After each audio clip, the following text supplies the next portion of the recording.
All right, we're going to go over the topic 7 practice test, technically not test, assessment number 2. I'm just going to go through all the problems for you, pretty bare bones. You're not going to see the face or anything. We're just kind of go through each of the questions and remind you how to do these. So when we're doing dilations, it's got a dilation of 5, so that simply means that you take 5 and multiply it by each of the quadrants. So my D prime quadrant is going to be negative 5, 0. My E is going to be 0, 5. My F is going to be 5, 5. And my G is going to be at 5, 0. So if I wanted to graph kind of both of them, we've got negative 1, 0, 0, 1, 1, 1, and 1, 0. So here's kind of what the initial one looks like. And we got 0, negative 5, negative 5, 0, I'm sorry, 0, 5, 5, 5, and 5, 0. So there's what the secondary one looks like. Okay. Next, we've got a dilation of a half. So I'm going to graph this one first. So 0, negative 3, we'll go this one in blue, negative 2, 0, 1, 4, 2, 0. So here's our initial. We're going to dilate it by a half. So that's the quadrant 0 and then negative 3 halves, negative 1.5. Half of negative 2 is negative 1, so that's negative 1, 0. Half of 1 is a half, half of 4 is 2, half of 2 is 1, half of 0 is 0. So we got the point 0, 3 halves, which is about right there. We've got the point, what the heck did I do? My negative 2, 0, oops, I made my negative 2, 0 in the wrong spot.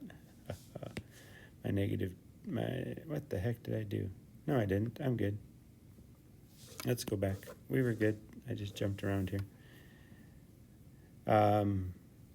So I put that one in the wrong spot, sorry. So let's go 0, negative 1 half, that's right there. Negative 1, 0 is right there. 1 half and 2 is right there. And 1, 0 is right there. So there's our dilation. And again, dilation of a half. This time we're just going to do it. Half of 2 is 1. Half of 3 is 3 halves. Half of 2 is 1. Half of 5 is 5 halves. Half of 3 is 3 halves. Half of 3 is 3 halves. And then multiply by 2. So that's negative 2, negative 2. 2 times negative 1 is negative 2. 2 times 2 is 4. 2 times 2 is 4. 2 times 1 is 2. So there it is. Number 5, it says explain why these are similar. Write the similarity statement. So our similarity statements that we had is we have angle, angle similarity. We have side, side, side similarity. And we have side, angle, side similarity. So I just kind of use process of elimination. Angle, angle means I have to have 2 angles. I don't have that. Side, side, side means I have to know 3 sides. I don't know 3 sides. So by process of elimination, we're looking at side, angle, side. Side, angle, side says the included angle between our 2 sides, so it is. And then the sides have to be proportional. So I'm going to use the 20, which is the smallest side of triangle QSR. That over 35 has to equal 32 over 56. So you can either cross multiply or just change it to a decimal. So 20 divided by 35 is 0.57 and a whole bunch more. 32 divided by 56 is the same thing. So these are similar by side, angle, side, and that's your explanation.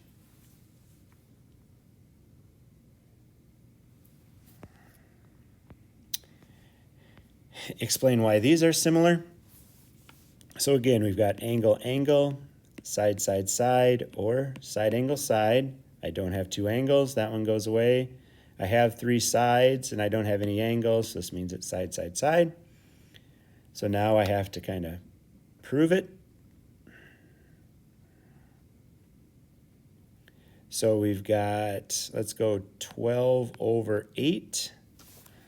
12 divided by 8 is 1.5. So I did this 12 over this 8. Now I go to the middle one, so that's 18 over 16. 18 divided by 16. So I got 12 over 8 is 1.5. I've got 18. Oh, should be 18 over 12. My error. Okay. Sorry about that. This was 1.5. That should be 18 over middle over middle. So it should be 18 over 12, which is 1.5. And then the last one is going to be 24 over 16. So small over small, middle over middle, big over big. 24 divided by 16 is 1.5. So they're all the similarity statement. When it says that, that means I'm going to say triangle LMN is similar to triangle. Which one corresponds to the L? We've got the two bigger ones coming together. So L corresponds with S, N corresponds to Q and R. So it'd be triangle LMN is similar to triangle SQR.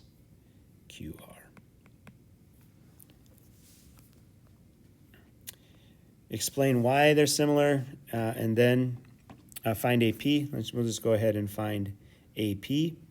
So we've got two triangles here. We've got this one here, and then we have this triangle here.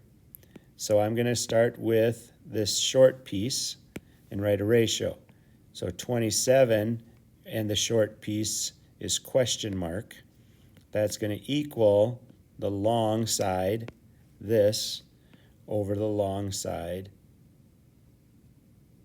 there. Cross multiply. 72 times question mark equals 27 times 64, which is 1,728. You could make that question mark in X or whatever. Divide by 72, you get 24. And there's the distance between A and P. Solve the proportion, cross multiply. 2P equals 24, P equals 12. The geometric mean, remember the geometric mean. Geometric mean, X is equal to positive or negative the square root of 7 times 21. It's 147. So it's positive or negative the square root of 147. And then find the square root of 147, and you can just write it as a decimal. So it's positive or negative 12.1. It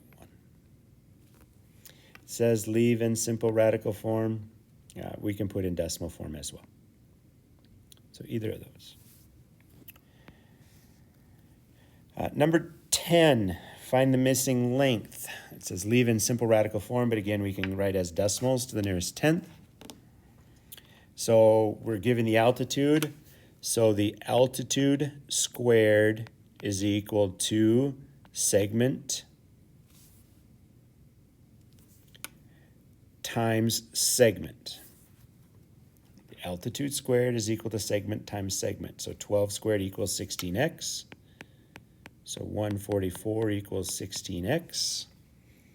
144 divided by 16 is 9.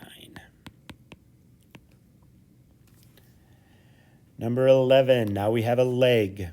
So our rule was leg squared equals part times the whole. Leg squared equals part times the whole. So x squared equals 20 times 36 is 720. Now we take the square root of 720, and again, we're okay with decimals. 26.8 is the value of x.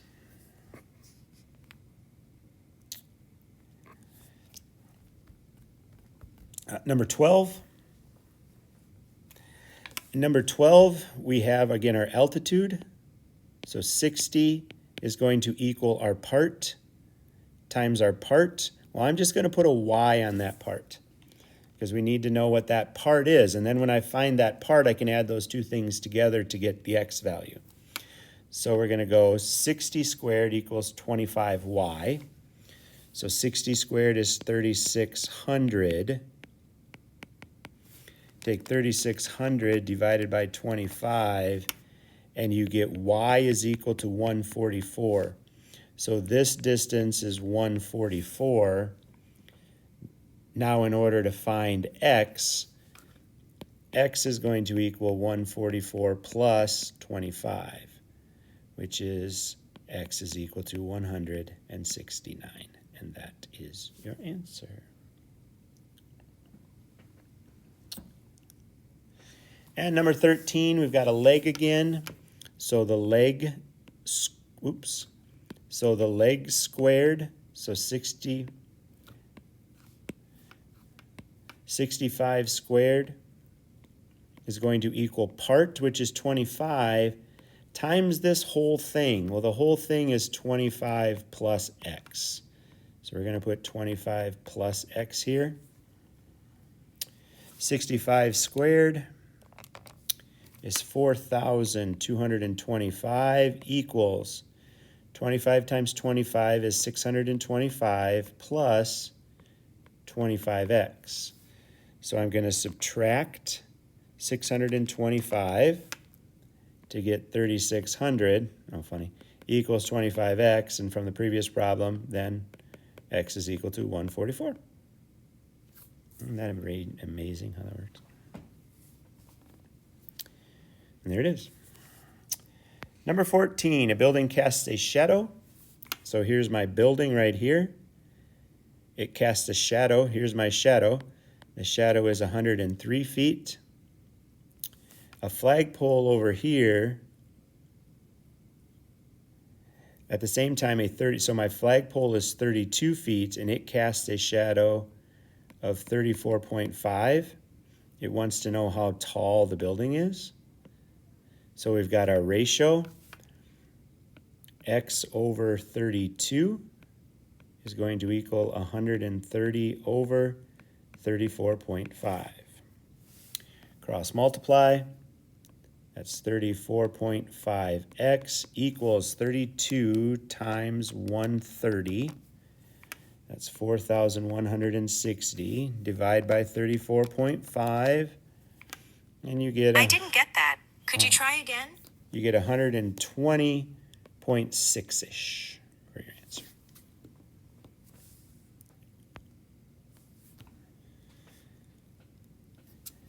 So the scale of a blueprint house is 2 inches to 5 feet. So for every 2 inches, it's 5 feet. If the house is 8.5 inches, how tall is the actual house? So since I've got inches on the top, I'm going to keep inches on the top, and then I have to put feet on the bottom, and that's what we have to find. So we've got 2x equals 8.5 times 5, which is 42.5. Divide by 2, and you get x is equal to 21 point, it says round to the nearest foot. It's actually 21.25, so 21 feet.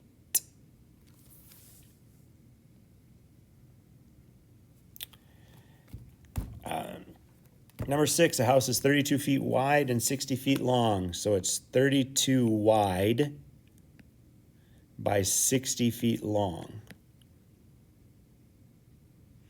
It has a scale of 1 to 8 inches. Oh, these are the kinds that we aren't going to do.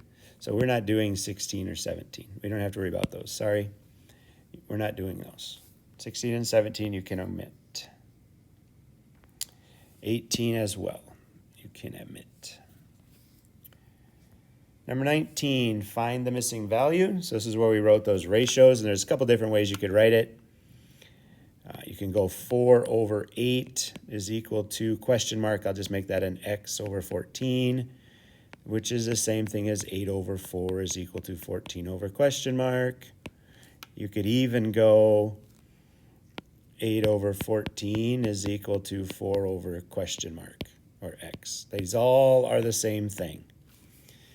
Now you've got 8x equals 56. Cross multiply. 8x equals 56. X equals 7. So lots of ways to write that one. Same thing with the next one. 15 over 6 equals 20 over question mark. So again, I'll just make it an x. So 15x equals 120. Divide 120 by 15. You get 8. And the last one, this one you got to be a little tricky because this whole thing is 16. So that makes this part 10, and we need that 10 because then we can go 10 over 25, kind of that left-hand side, is equal to 6 over x minus 1. 6 quarters is 150. That's going to equal 10 times 4x minus 1. So 150 equals 40x minus 10. 140 equals 160, I'm sorry, I have to add 10. 160 equals 40x. X is equal to 4. And there are your solutions. And that's it. So test-wise, looks like you're going to have about 18 questions again. Again, these we're going to omit. These will be omitted out of because we didn't talk about those types of questions, so those won't be on your test. But that is the review. You don't have to turn this in, it's just for you to use for your enjoyment.